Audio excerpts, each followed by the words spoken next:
अस्सलाम स्टूडेंट्स। आज का हमारा टॉपिक है स्पार्स मैट्रिक्स पे। स्पार्स मैट्रिक्स क्या है, उसको कैसे रिप्रेजेंट करते हैं, स्पार्स मैट्रिक्स कैसी मैट्रिक्स को कहते हैं, मैट्रिक्स क्या है, उस पर बात करते हैं। अगर हम मैट्रिक्स की बात करें तो मैट्रिक्स के बारे में हम ऑलरेडी जानते हैं।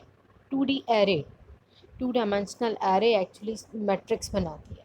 ठीक है, तो स्पार्स मैट्रिक्स हमारे पास 2D एरे यानी मैट्रिक्स की एक स्पेशल टाइप है। क्या उसके अंदर स्पेशल है, क्या उसके अंदर डिफरेंट है? डिफरेंट उसके अंदर ये है कि स्पार्स मैट्रिक्स एक ऐसा मैट्रिक्स है जो कि 2 डायमेंशनल डाटा ऑब्जेक्ट को रिप्रेजेंट करने के लिए यूज़ होता है with M rows and N columns. ठीक है, और M into N values contain करता है। लेकिन ये एक ऐसा मैट्रिक्स है जिसमें most of the elements, most of the values of the matrix are zero values. That is why हम इस मैट्रिक्स को स्पार्स मैट्रिक्स कहते हैं। एक्चुअली हम मैट्रिक्स की दो कैटेगरीज बना सकते हैं। एक मैट्रिक्स को हम बोलते हैं स्पार्स मैट्रिक्स और दूसरी मैट्रिक्स को हम बोलते हैं डेंस मैट्रिक्स। ऐसा मैट्रिक्स जिसके अंदर आपके पास लेस नंबर ऑफ़ ज़ीरोज़ हों वो डेंस मैट्रिक्स कहलाता है। लेकिन ऐसा मैट्रिक्स जिसमें majority number of elements zero हों, ठीक है, नॉन ज़ीरो नहीं हों बल्कि ज़ीरो हों, जिसमें ज़्यादातर वैल्यूज़ ज़ीरो हों, उस मैट्रिक्स को हम स्पार्स मैट्रिक्स बोलते हैं। ठीक है जी। स्पार्स निकला है something like spongy, something like not completely field, and dense is something like heavy. So dense matrix में कम ज़ीरोज़ हैं यानी सारे नॉन ज़ीरो वैल्यूज़ हैं, मोस्टली नॉन ज़ीरो वैल्यूज़ हैं। और स्पार्स मैट्रिक्स में मोस्ट ऑफ़ द वैल्यूज़ जो हैं वो ज़ीरो वैल्यूज़ हैं। ठीक है, तो फिर हम स्पार्स मैट्रिक्स को क्यों यूज़ करते हैं, रीज़न क्या है स्पार्स मैट्रिक्स को यूज़ करने का? अगर इसमें ज़्यादातर वैल्यूज़ ज़ीरो वैल्यूज़ हैं, zero values means no meaning. Zero value का तो मतलब है ना उसका कोई मकसद नहीं है, कोई अगर हम नंबर्स में देखें तो नंबर्स में, इंटीजर्स में ज़ीरो की कोई वैल्यू नहीं है।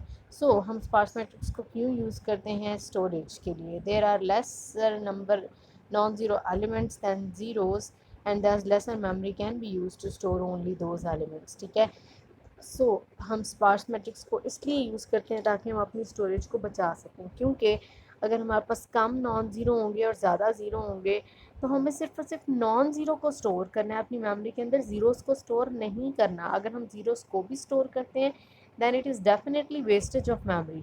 But when we only focus on non zero values and ignore zero values in the sparse matrix, then it makes our storage easy to manage. It uses lesser memory, less amount of memory for storing the data. So sparse matrix ऐसा matrix है जिसके अंदर आपके पास ज़्यादा zeros हैं, और इसको use करने का फ़ायदा ये है कि हम सिर्फ और सिर्फ नॉन ज़ीरो वैल्यूज़ को जब स्टोर करते हैं तो कम जो है स्पेस यूज़ होती है और ज़ीरो वैल्यूज़ को हम इग्नोर कर जाते हैं। दैट इज़ वाई हमारे पास जो इसके अंदर डाटा है वो कम यूज़ होता है।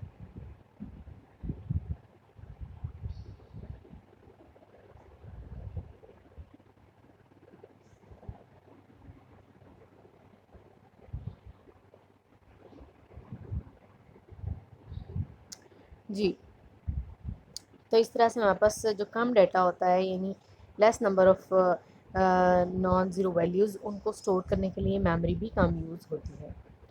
स्पार्स मैट्रिक्स को अब हमने ये तो कहा कि इसके अंदर ज़्यादा ज़ीरोज़ हैं। अगर हम उसके कंप्यूटिंग टाइम को देखें तो उसका कंप्यूटिंग टाइम सेव किया जा सकता है by logically designing a data structure traversing only non zero elements. इस तरह से कि हम सिर्फ और सिर्फ फोकस किस पे करें, हम इस स्पार्स मैट्रिक्स में से नॉन ज़ीरो एलिमेंट्स पे फोकस करें और ज़ीरो एलिमेंट्स को इग्नोर करें। हमारे सामने यहाँ पे एक स्पार्स मैट्रिक्स हमें नज़र आ रहा है। अगर आप इसको देखें, इसमें आपके पास 5/4 का एक मैट्रिक्स है, 4 रोज़ एंड 5 कॉलम्स है, 4/5 का आपके पास एक मैट्रिक्स है। सो 4/5 के इस मैट्रिक्स में यानी 20 वैल्यूज़ में से आपको 1 2 3 4 5 और 6 वैल्यूज़ आउट ऑफ 20 सिर्फ और सिर्फ आपको 6 वैल्यूज़ नॉन ज़ीरो मिल रही हैं और बाकी 14 वैल्यूज़ आपके पास यहाँ पे ज़ीरो वैल्यूज़ हैं। सो ये एक स्पार्स मैट्रिक्स है। ठीक है, अब इसको अगर तो हम एज इट इज़ स्टोर करते हैं, 2D एरे की फॉर्म में ही हम इसे स्टोर करते हैं अपने कंप्यूटर मेमोरी में, तो अल्टीमेटली हम 14 वैल्यूज़ की, 14 इंटीजर की मेमोरी स्पेस को वेस्ट कर देंगे। ठीक है, हमें इसे एफिशिएंट बनाने के लिए, हमें अपनी कंप्यूटर मेमोरी की स्टोरेज को वेस्ट होने से बचाने के लिए हमें क्या करना होता है, हमें कोई ऐसे मेथड यूज़ करने होते हैं कि हम स्पार्स मैट्रिक्स में से सिर्फ और सिर्फ नॉन ज़ीरो एलिमेंट्स को स्टोर करें और ज़ीरो एलिमेंट्स को इग्नोर कर दें। ठीक है जी, वो कैसे? उसके लिए हमारे पास स्पार्स मैट्रिक्स के रिप्रेजेंटेशन के हमारे पास दो तरीके हैं। बहुत से वैसे तो तरीके हैं, लेकिन उनमें से जो दो कॉमन मेथड्स हैं स्पार्स मैट्रिक्स को रिप्रेजेंट करने के, जिसमें कि नॉन ज़ीरो एलिमेंट्स को फोकस किया जाए और ज़ीरो एलिमेंट्स को इग्नोर किया जाए, वो हमारे पास दो मेथड्स हैं, अरे representation and linked list representation. ये जी स्पार्स मैट्रिक्स में मेमोरी का वेस्टेज किस तरह से है, अगेन उस पर ही फोकस कर रहा है अगेन, कि अगर हम स्पार्स मैट्रिक्स को 2D अरे में रिप्रेजेंट करते हैं तो वेस्टेज ऑफ मेमोरी जाता है, क्योंकि बहुत से ज़ीरोज़ को स्टोर करने के लिए हमारे पास हमारी कंप्यूटर की मेमोरी यूज़ होगी, और ज़ीरोज़ को स्टोर करना एक्चुअली नो यूज़ है, यानी इसका कोई फ़ायदा नहीं। इसलिए ज़ीरोज़ को स्टोर करने के बजाय सिर्फ नॉन ज़ीरो एलिमेंट्स पे फोकस किया जाए। फोकस करते हुए हम सिर्फ और सिर्फ नॉन ज़ीरो एलिमेंट्स को ट्रिपल्स के साथ स्टोर करेंगे। पहले वो डबल्स में स्टोर है, रो एंड कॉलम पे वैल्यू। अब हम रो कॉलम एंड वैल्यू तीनों को निकालेंगे और ट्रिपल्स की फॉर्म में से स्टोर करेंगे। और ट्रिपल्स की फॉर्म में बेसिकली स्पार्स मैट्रिक्स में से नॉन ज़ीरो एलिमेंट्स को स्टोर करने के जो हमारे पास दो मेथड्स हैं, जो बहुत से मेथड्स में से दो कॉमन मेथड्स हैं, उनमें से एक एरे रिप्रेजेंटेशन है और एक लिंक्ड लिस्ट रिप्रेजेंटेशन है। एरे रिप्रेजेंटेशन कुछ इस तरह से है, और लिंक लिस्ट रिप्रेजेंटेशन को भी हम देखते हैं। उससे पहले ज़रा एक टॉपिक रिकॉल करते हैं जो हमने ग्राफ में पढ़ा था, graph and its representation. If you remember, graph के अंदर मल्टीपल नोड्स के दरमियान लिंक्स का होना या ना होना, इसको कंप्यूटर मेमोरी में ग्राफ के मल्टीपल नोड्स के दरमियान लिंक की मौजूदगी या फिर गैर मौजूदगी को रिप्रेजेंट करने के लिए हमने तब भी वहाँ पर यूज़ की थी एडजेसेंसी लिस्ट या फिर एडजेसेंसी मैट्रिक्स। अगर आपको याद हो तो वो भी सम हाउ आपके पास जो लिस्ट एंड मैट्रिक्स बनाने का मेथड था, वो कुछ ऐसा ही है कि जैसे स्पार्स मैट्रिक्स को लिस्ट एंड एरे में रिप्रेजेंट करना। बहरहाल जी, जब आप उस टॉपिक को रिवाइज करेंगे, graph and its representation, and then you will compare it with the array and with the sparse matrix and its representation in array and linked list, तो आपको उसमें सिमिलैरिटीज़ नज़र आएंगी। बहरहाल आप यूँ कह सकते हैं कि स्पार्स मैट्रिक्स के रिप्रेजेंटेशन के दो तरीके ही यूज़ होते हैं ग्राफ को रिप्रेजेंट करने के, ग्राफ को मेमोरी में स्टोर करने के। बहरहाल जी, अगर हम स्पार्स मैट्रिक्स को रिप्रेजेंट करने के लिए अरे का मेथड यूज़ करते हैं तो उसके अंदर क्या करते हैं, हम एक 2D अरे बनाते हैं to represent a sparse matrix. लेकिन इस 2D अरे में क्या होता है, इन विच देर आर 3 रोज़। उसके अंदर हम जो 2D अरे बनाते हैं उसके अंदर रोज़ हमारे पास फिक्स हैं, 3 रोज़ होंगी। चाहे जो जितनी भी बड़ी आपके पास मैट्रिक्स है, स्पार्स मैट्रिक्स है, उसमें जितने ज़्यादा ज़ीरो या नॉन ज़ीरो एलिमेंट्स हैं, रोज़ उसके अंदर 3 ही होंगी, रोज़ 3 से ज़्यादा नहीं होंगी। ठीक है जी। रो आपके पास 3 रोज़ में से आपके पास पहली रो को रिप्रेजेंट करेगी, दूसरी रो कॉलम को रिप्रेजेंट करेगी और तीसरी रो वैल्यू को रिप्रेजेंट करेगी। मैंने आपको कहा है, चाहे इसमें 2 नॉन ज़ीरो एलिमेंट्स हों, चाहे 3 नॉन ज़ीरो एलिमेंट्स हों, चाहे 1 नॉन ज़ीरो एलिमेंट्स हो, चाहे 10 नॉन ज़ीरो एलिमेंट्स हों, इस आपके पास स्पार्स मैट्रिक्स के अंदर, जब हम इसको 2D अरे की फॉर्म में रिप्रेजेंट करवाएंगे तो हमने रोज़ जो है वो 3 ही बनानी है, और उनको हमने बाकायदा नाम देना है, लेबल लगाना है। पहली रो को हम रो का नाम देंगे, दूसरी रो को हम कॉलम का नाम देंगे और तीसरी रो को हम वैल्यू का नाम देंगे। पहली रो का नंबर स्टोर करने के लिए यूज़ होगी, दूसरी रो कॉलम का नंबर, और तीसरी रो वो वैल्यू जो कि आपके पास नॉन ज़ीरो वैल्यू है। ठीक है, यानी पहली रो के अंदर हम रो उस स्पार्स मैट्रिक्स में से उस रो का नंबर लिखेंगे जहाँ पर नॉन ज़ीरो एलिमेंट है, उस कॉलम का नंबर लिखेंगे जहाँ पे नॉन ज़ीरो एलिमेंट है, और फिर वो वैल्यू लिखेंगे जिसका हमने रो एंड कॉलम नंबर लिखा है। देखें जी, इस तरह से हम सबसे पहले लिखना शुरू करते हैं row number 0, this is the row number 0, this is row number 1, this is row number 2 and last one is row number 3। Total four rows 0 to 3। Row number 0 के 0 1 2 सेकेंड वाले कॉलम में देखें जी, रो नंबर 0 के सेकेंड वाले column में value कौन सी store है, 3 value store है। इसी तरह रो नंबर नेक्स्ट इसका आप कॉलम देखें, रो नंबर 0 के आखिरी कॉलम यानी फिफ्थ कॉलम यानी 4 नंबर वाले कॉलम, 0 1 2 3 और 4। ठीक है, 0 रो के फोर्थ वाले कॉलम में आपके पास 4 स्टोर है। फिर फर्स्ट रो के 2 वाले कॉलम में आपके पास 5 स्टोर है। ये देखें जी, 1 2 पे 5 है। फिर देखें जी, आपके पास 1 3 पे 7 है। फिर आपके पास 2 वाली रो के अंदर कोई भी नॉन ज़ीरो एलिमेंट नहीं है। फिर उसके बाद हम जाते हैं 3 वाली रो में, तो थर्ड रो के फर्स्ट कॉलम में 2 है और थर्ड रो के सेकंड कॉलम में 6 है। इस तरह से हम अपनी ये 2D अरे बनाते हैं। अब हमने क्या किया, अब इस अरे को पढ़ेंगे कैसे, इस अरे को जब कंप्यूटर मेमोरी में स्टोर किया जाएगा तो उसके corresponding row, column and value को पढ़ा जाएगा, जिससे ये पता चलेगा कि स्पार्स मैट्रिक्स के कौन से रो और कौन से कॉलम पे कौन सी नॉन ज़ीरो वैल्यू पड़ी हुई है। ठीक है, सिर्फ और सिर्फ नॉन ज़ीरो को यहाँ पे लिखा जाएगा और ज़ीरोज़ को इग्नोर कर दिया जाएगा। तो जिससे इस 2D अरे में अगर आप देखें तो आपके पास कितनी मेमोरी यूज़ होगी, उसमें कम मेमोरी यूज़ होगी relative to the sparse matrix. अच्छा, अब इसके अंदर कॉलम्स कितने बनेंगे जो आप 2D अरे बनाएंगे स्पार्स मैट्रिक्स को रिप्रेजेंट करने के लिए, उसके अंदर नंबर ऑफ़ कॉलम्स बनेंगे जी आपके पास जितने नॉन ज़ीरो एलिमेंट्स होंगे। देखिए कितने नॉन ज़ीरो एलिमेंट्स थे, 1 2 3 4 5 6। आप देख लें जी आपके पास 1 2 3 4 5 और 6 कॉलम्स बने हैं। और रोज़ कितनी बनी है आपके पास, जितनी हमने फ़िक्स की हैं 3 रोज़ बनेंगी। तो आपके पास 6 × 3, अब आपके पास 9 साइज़ का एक मैट्रिक्स बना। देखिए ना, आपके पास 1 2 3 4 5 6 और आपके पास 3 उसके अंदर रोज़ हैं। सो 3 × 6 आपके पास 18 साइज़ का, 3 × 6 18 साइज़ का आपके पास एक 2D अरे बना है। ठीक है, कितने साइज़ के आपके पास, 3 × 6 3 × 6 आपके पास यानी 18 हो गया। और यहाँ पे अगर आप देखें तो आपके पास ये था 5/4 यानी 20 था। तो सम हाउ यहाँ पे आपके पास कम हो गया उसका साइज़, 2D अरे का साइज़। अब जब हमने उसमें से सिर्फ नॉन ज़ीरो एलिमेंट्स को रिप्रेजेंट किया तो उसका साइज़ कम हो गया। लेकिन अभी भी आपको ये लग रहा होगा कि कोई ज़्यादा फ़र्क तो नहीं लग रहा, उसमें 20 वैल्यूज़ थी, इसमें 18 वैल्यूज़ तो फिर भी आ रही हैं। लेकिन ये हमारे सामने एक ऐसी एग्जांपल है जो हमने बहुत ही छोटे साइज़ की एक एरे स्पार्स मैट्रिक्स ली है, लेकिन एक्चुअल में हमारे पास जब हम इसको कंप्यूटर मेमोरी में या डिफरेंट अपने प्रोग्राम्स में या फंक्शंस में देखते हैं तो हमारे पास स्पार्स मैट्रिक्स जब जैसे जैसे साइज़ में ग्रो करती जाती है वैसे वैसे इसके अंदर नॉन ज़ीरो एलिमेंट्स का ज़्यादा होना और मेमोरी का वेस्टेज बढ़ता जाता है। क्योंकि देखिए अगर ये भी हमारे पास 5/4 का मैट्रिक्स है, यही अगर हम लेते हैं जी कोई 10/20 का मैट्रिक्स लेते हैं 200 वैल्यूज़ का, और उसमें से हमें गिन के सिर्फ और सिर्फ कोई 15 वैल्यूज़ नॉन ज़ीरो वैल्यूज़ मिलती हैं। तो 200 में से 15 वैल्यूज़ को रिप्रेजेंट करने के लिए 15 × 3 आपके पास 45 साइज़ का आपको सिर्फ और सिर्फ अरे बनाना पड़ेगा। कहाँ 200 साइज़ का अरे जिसके अंदर सिर्फ सिर्फ 15 नॉन ज़ीरो वैल्यूज़ थी, 200 में से 15 नॉन ज़ीरो वैल्यूज़ थी। और कहाँ पे आपके पास 3 × 15 45 साइज़ का एरे। सो बहुत ज़्यादा ह्यूज डिफरेंस आ जाता है अगर हम सिर्फ और सिर्फ स्पार्स मैट्रिक्स में से नॉन ज़ीरो एलिमेंट्स को 2D अरे की फॉर्म में रिप्रेजेंट करें। वैसे तो स्पार्स मैट्रिक्स भी 2D अरे है, लेकिन जो हम स्पार्स मैट्रिक्स को रिप्रेजेंट करने के लिए 2D अरे बनाते हैं उसके अंदर 3 रो नंबर, उसके अंदर नंबर ऑफ़ रोज़ फिक्स होती हैं और हर रो का एक स्पेशल लेबल भी होता है और उसी लेबल से और उस लेबल का एक मकसद भी होता है कि हर रो किसी एक स्पेसिफिक वैल्यू को रिप्रेजेंट करती है, जिसमें से रो एंड कॉलम से हमें ये पता चलता है कि स्पार्स मैट्रिक्स की किस रो और किस कॉलम पे कौन सी non zero element non zero value पड़ी हुई है। सो ये है हमारे पास मेथड 1, स्पार्स मैट्रिक्स की रिप्रेजेंटेशन यूजिंग 2D अरे।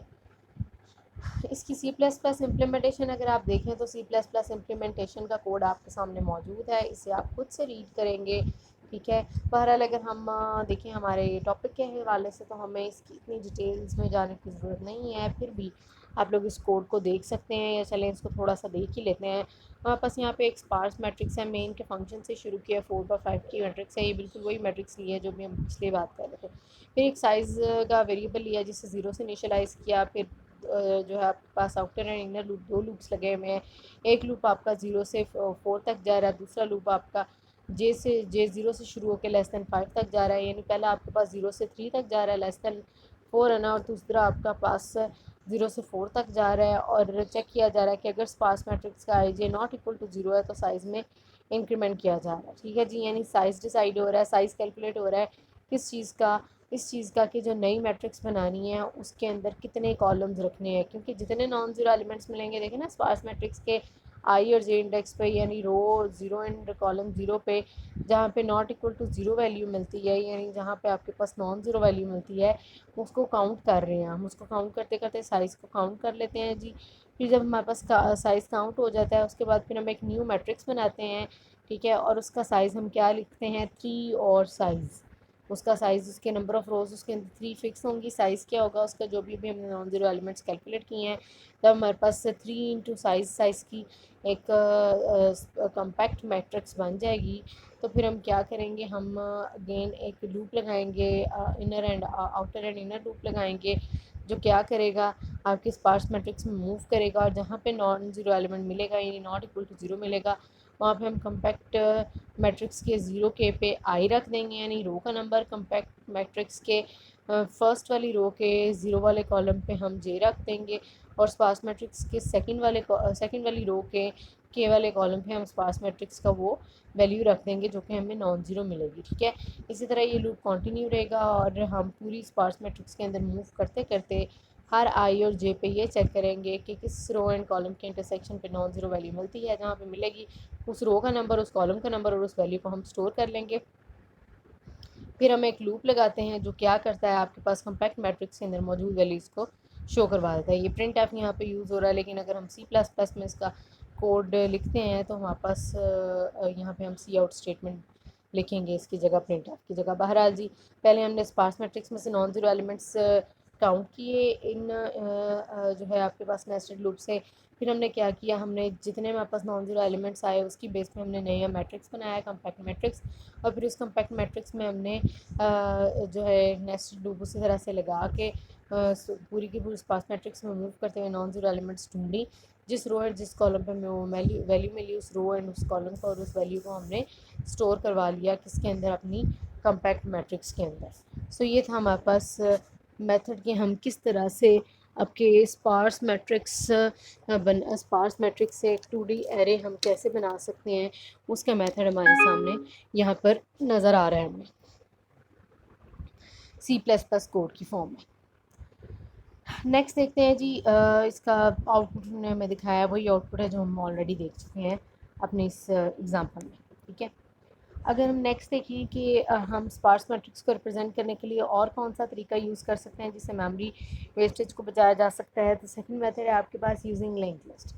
हम लिंक लिस्ट की मदद से स्पार्स मैट्रिक्स में से सिर्फ और सिर्फ उन वैल्यूज़ को फोकस करते हैं जो कि नॉन ज़ीरो एलिमेंट्स हैं, और उनको हम इकट्ठा करके सिर्फ और सिर्फ जब लिंक लिस्ट की फॉर्म में रिप्रेजेंट करते हैं तो अल्टीमेटली हम कंप्यूटर की मेमोरी को ज़ीरो एलिमेंट्स को स्टोर करने से अवॉइड करते हुए मेमोरी को बचा सकते हैं। लिंक लिस्ट हमें 4 फील्ड्स चाहिए होती हैं, ठीक है जी। 4 फील्ड्स, ये अब 4 फील्ड्स किसकी 4 फील्ड्स हैं, नोड की। लिंक लिस्ट हमारे पास हमेशा लिंक लिस्ट जो वैल्यूज़ को स्टोर करवाती है नोड की फॉर्म में स्टोर करवाती है, और हर नोड के अंदर 4 फील्ड्स होंगी, एक रो का नंबर, दूसरा कॉलम का नंबर, तीसरा आपके पास वो वैल्यू जो कि नॉन ज़ीरो वैल्यू है, और तीसरा नेक्स्ट नोड है यानी उस वैल्यू से अगली कौन सी वैल्यू है उसका एड्रेस। जैसे कि आपको अगर लिंक लिस्ट याद हो तो उसके अंदर आपके पास हर नोड अपनी वैल्यू, ठीक है, और अपने से नेक्स्ट का एड्रेस स्टोर करवाती है, लेकिन यहाँ पे हमने 4 चीज़ें स्टोर करवानी है एक नोड के अंदर, कि किस स्पार्स मैट्रिक्स के कौन सी रो और कौन से कॉलम पे कौन सी नॉन ज़ीरो वैल्यू है, और उस नॉन ज़ीरो वैल्यू से अगली कौन सी नॉन ज़ीरो वैल्यू है, उसका एड्रेस क्या है, वो कहाँ पे लोकेटेड है। उसका एड्रेस याद रखने के लिए हम नेक्स्ट नोड को यूज़ करते हैं, नेक्स्ट नोड वाली फील्ड को। कुछ इस तरह से जी, ये देखें हमारे पास हमें नज़र आ रही है, ये हमारे पास नोड की शक्ल बन गई है। नोड के अंदर पहले हम सिर्फ वैल्यू और एड्रेस स्टोर करवाते थे, अब हम 3 वैल्यूज़ और एड्रेस स्टोर करवा रहे हैं, जिसमें पहली वैल्यू रो का नंबर, दूसरी वैल्यू कॉलम का नंबर, तीसरी value the non zero element of the sparse matrix है, और चौथा जो उसका पोर्शन है वो एड्रेस का पोर्शन है, जो कि नेक्स्ट नॉन ज़ीरो वैल्यू का एड्रेस अपने पास यानी अगली नोड का एड्रेस रखेगा, ठीक है। देखें जी, बिल्कुल हमने इसको इस तरह बनाना है, हमने स्पार्स मैट्रिक्स को पढ़ना शुरू करना है जहाँ पे हमें नॉन ज़ीरो एलिमेंट मिलना है, उस रो को, ज़ीरो रो को और उस कॉलम को यानी सेकंड कॉलम का हमने यहाँ पे वैल्यू लिख ली, ज़ीरो रो और सेकंड कॉलम में हमें वैल्यू मिली है, और कौन सी वैल्यू मिली है हमें, 3 वाली वैल्यू मिली है। उसको हमने हमारी एक नोड के अंदर स्टोर करवा लिया। सिमिलरली हम आगे चलते गए, फिर हमें 0 रो के 4 कॉलम पे 4 वैल्यू मिली है। और उसके नेक्स्ट अब क्या है, उसके नेक्स्ट चलते चलते अब यहाँ पे हमने इसके नेक्स्ट वाले में, यहाँ पे इस फर्स्ट नोड के नेक्स्ट में हमने उसका एड्रेस रखना है जो कि उससे अगली वाली नोड है, यानी अगली नॉन ज़ीरो वैल्यू है। अब 4 के पास हमने एड्रेस किसका रखवाना है, जब हमें अगली नॉन ज़ीरो वैल्यू मिल जाएगी, नोड बन जाएगी, तो उस नोड का एड्रेस फिर आके यहाँ पे स्टोर होगा, पहले स्टोर नहीं होगा।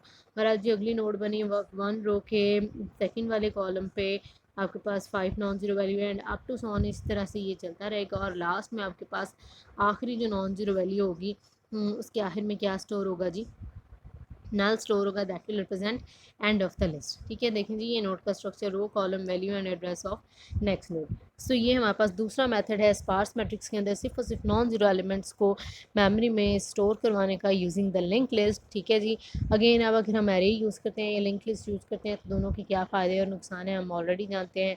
अगर हम स्पार्स मैट्रिक्स को 2D एरे की फॉर्म में रिप्रेजेंट करवाते हैं तो तब हमें कंटीजियस मेमोरी चाहिए, ठीक है, जिसे हम डायनामिकली ग्रो या श्रिंक नहीं कर सकते until unless we have dynamic array.